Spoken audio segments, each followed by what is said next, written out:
Un 27 de enero, pero de hace un año, Xiomara Castro estaba tomando posesión como la primera mujer presidenta de Honduras, prometiendo refundar el país a través de un plan de gobierno que aseguraba cambios en muchas áreas, aunque algunas de estas promesas fueron cumplidas, incluso antes de los primeros 100 días de gobierno, otras están en proceso y hay unas que están estancadas.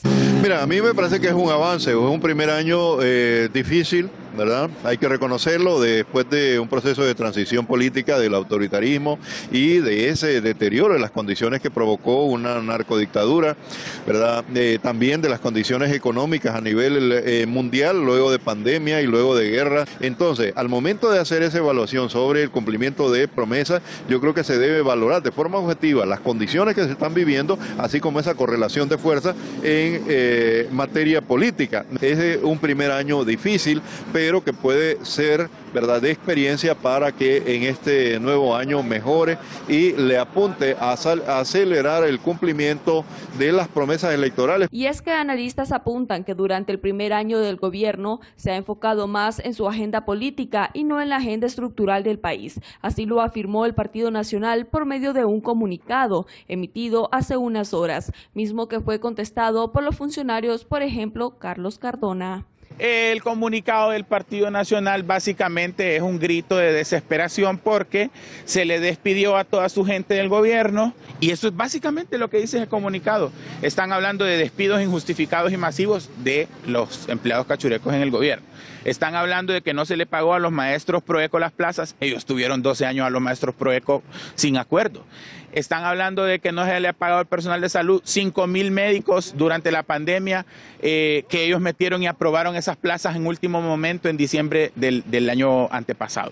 Entonces, toda es una lloreta porque que el gobierno dejó de hacer inversión pública. Claro, no se le pagaron a un montón de empresas cachurecas que estaban pandas y que tenían contratos irregulares con el Estado. Entonces, poner orden es una cosa que tiene un costo político, eso lo sabemos. Otro de los grandes retos fue la disminución de la pobreza en el país. Según el director del Instituto Nacional de Estadísticas, los datos se mantienen arriba de 60. Pero ya este tema sale fuera de los alcances, ya que influyen diferentes factores, según el ministro. Mira, el mayor pico fue 2021, o sea, y ese pico tiene que ver con, obviamente, con la ineficiencia de las políticas y también tiene que ver con el problema de los efectos que tuvo la pérdida de empleos por pandemia y de los efectos que tuvieron los huracanes.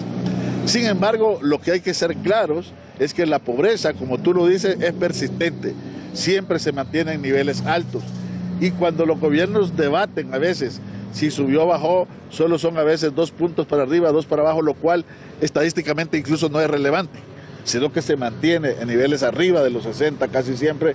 Una de las sugerencias realizadas es sobre mantener la operatividad de las secretarías y direcciones, el cual ha sido uno de los retos más grandes durante la transición por el cambio de gobierno. Tanto que 22 de 60 de las instituciones públicas centralizadas y descentralizadas cerraron el año con menos del 85% de su partida ejecutada.